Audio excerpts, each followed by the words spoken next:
이 조국 장관 임명과 관련해서 전국, 특히 문재인 정부와 여당에 대한 지지도가 하락하는 추세를 보이고 있는데, 어쨌든 조국 장관 임명 이후에 한 달 열흘, 40일 가까이 조국 정국이 계속되고 있습니다. 그렇다고 하면 피로하지 않느냐, 국민들이 피로해하고 있다, 이렇게 이야기를 하고 있는데, 이 피로라고 하는 말은 양면에서 바라볼 수가 있겠지요.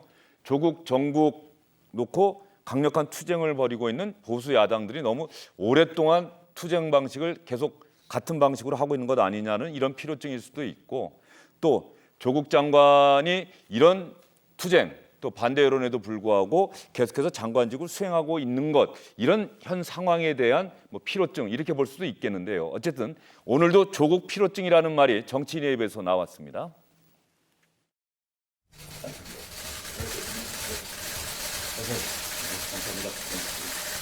조국 장관께서 완성하시면 언제나 바람이 변치 않고 있습니다. 감사합니다. 저의 부족함이나 미흡함, 불찰 이런 게 아주 많음에도 불구하고 이 자리에 오게 되었습니다. 조국 피로증이 국민들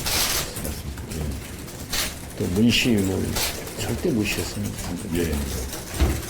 혹시 대통령도 그러시지만 저희 정치인들도 우리 생각이 중요한 게 아니라 국민 생각이 중요합니다. 그러나 원칙적인 문제는 또 국민을 설득해야 되겠죠. 여러 가지를 잘 들으셔서 시장에 나가실 거랍니다. 오늘 주신 말씀 잘 명심하고 앞으로推進하도록 하겠습니다. 보수 야당들은 조국 장관을 만나주지 않고 있는데, 조국 장관이 오늘도 부지런히 국회를 돌았습니다. 정동영 민주평화당 대표를 만난 자리에서는 정동영 대표가 사회적 형벌을 받고 있다, 또 이런 이야기를 했네요.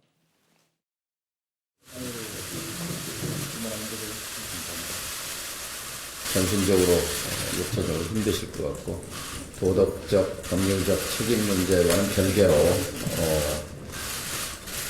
조국 장관께서는 지금 엄청난 사회적 형벌을 받고 계시다, 그런 생각이 드네요. 그러나 국민이 지금 바라는 것은 조국 장관께서 그동안 말했던 그런 원칙과 상식, 그것이 이제 본인에게도 적용되기를 바라는 마음, 그것이 핵심이라고 생각합니다. 사회적 형벌은 제가 마땅히 감내해야 될 사안이라고 생각합니다. 그 사회적 형벌을 감내를 하면서 제가 해야 될 일을 하는 게 지금 제가 할 수 있는 해야만 하고 할 수밖에 없는 상황이 아닌가 생각하고 있고요. 조국 장관이 대한연대 유성엽 원내대표 만났을 때 그만두시는 게 낫지 않겠느냐, 이런 이야기를 듣기도 했는데, 오늘도 조국 장관에게 그런 이야기를 한 정치인이 한 명 더 있습니다. 누굴까요? 저는 장관님께서 오히려 이 여러 가지 사태를 봤을 때 장관님께서 좀 용단을 내리시는 게, 이 사태의 어떤 용단을 내리시는 게 가장 어떤 순리에 맞는 그런 해결책이 아닌가, 이렇게 생각도 했습니다. 지금 주신 말씀 어떤 취지인지 너무 잘 알겠습니다. 이런 일이 벌어질 거라고는 저도 상상을 하지 못했고요. 이런 일이 벌어지는 것 자체가 이유를 떠나서 저의 불찰이라고 사실 생각하고 있습니다. 오늘 여러분께 보여드린 3명의 정치인이 있는데, 박지원, 정동영, 조배수, 이렇게 가면서 발언의 강도가 점점 세진다, 이런 생각이 좀 들어요. 예. 저 들어오기 전에 그 유성엽 대표하고도 제가 통화를 좀 잠시 했습니다만은요. 아마 이번 한 달 40일 가까운 이런 조국 와중에서 가장 정말 피해를 입은 분은 아마 조국 당사자이기 앞서서는 국민들이 아닐까 싶은데, 아마 이번 추석 때 아마 그 친인척들이라든지 오랜만에 친구 만나봐가지고 대화 나눠보셨을 겁니다.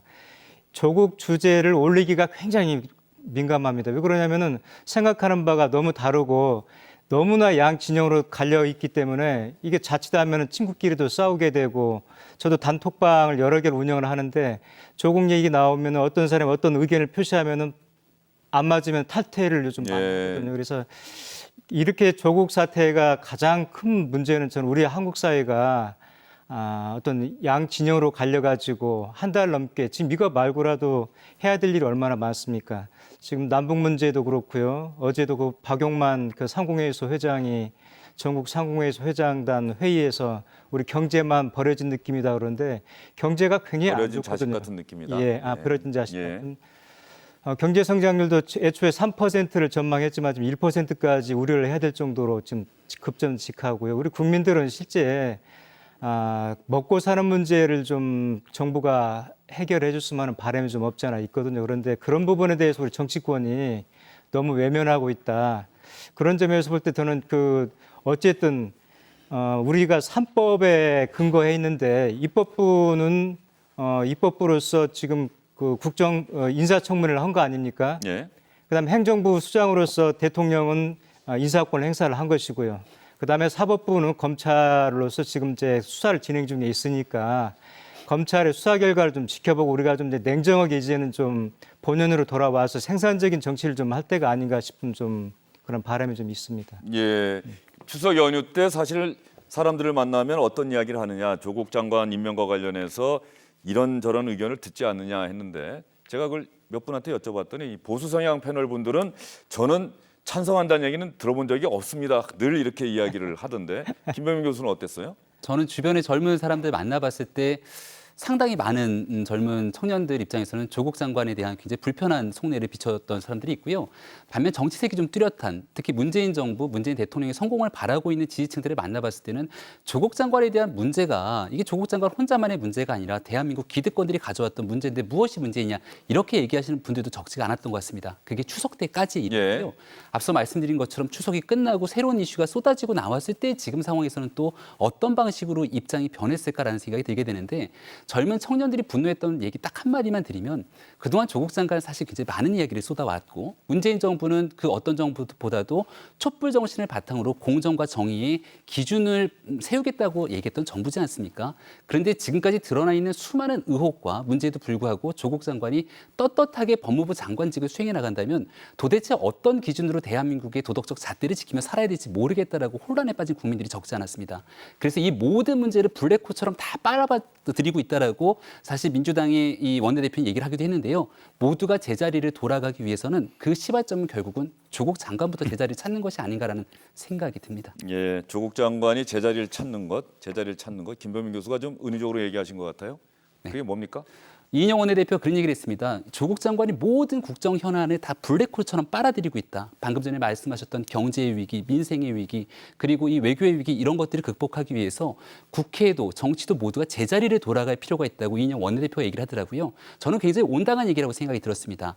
그 제자리를 찾아 돌아가기 위해서는 원칙과 기준이 필요한데 최소한도로 지금까지 조국 장관이 보여줬던 행보 그리고 청문회에서의 과정, 지금 드러나고 있는 거짓말에 대한 행동들 이런 것들은 과거의 관행과 기준으로 비춰봤을 때 도저히 조국 장관이 장관직을 수행하기 어려운 측면들이 와 있다라는 판단들을 많은 국민들이 하고 있는 것 같고요. 조국 장관이 제 위치인 장관직이 아니라 피의자 신분으로서 공정한 수사를 받는 위치로 돌아가게 된다면 나머지 있는 모든 사람들의 제자리에서 대한민국의 어려운 위기를 타개하기 위한 말씀하셨던 정말로 정치의 복원이 이루어지지 않을까라는 생각입니다. 예. 한국당에 좀 반문을 좀 하나 드리고 싶은 게 그러면 조국 장관이 그만되면 이 모든 문제가 다 풀릴까요? 저는 그런 거에 앞서서 지금 한국당이 지금 20대 국회 들어와가지고 제가 또 이제 국회를 좀 더 계속 다니니까요. 현 정부 출범해가지고 한 건이라도 국정 운영에 대해서 흔쾌하게 합시다라든지 이렇게 한 적이 있는지 저는 정말 묻고 싶은 게 그 판문점 도보다리 회담 있고 나서도 국회 차원에서 어떤 지지 성명을 내자고 결의안 같은 걸 하자고 지지 성명, 법제와 법적 예. 뒷받침 여기까지 나왔는데 사실 안 끝내 됐죠. 거부하고 예. 그랬는데 그것뿐만이 아니라 걸피도 하면 국정조사하자, 걸피도 하면 특검하자, 아니면 장외투쟁하고 그랬지. 정말로 한국당이 우리 국정을 책임진 중요한 제1야당으로서 현 정부가 무슨 일을 하려고 그럴 때 정말 좋아, 오케이, 그럼 우리 같이 합시다. 헌 적이 있는지 그 물음을 제가 드리고 싶으면서 그러면 조국 장관이 그만두면 그런 문제가 다 남마가 한꺼번에 해결되는 건지 정말 한번 반문 좀 했으면 합니다. 예, 알겠습니다.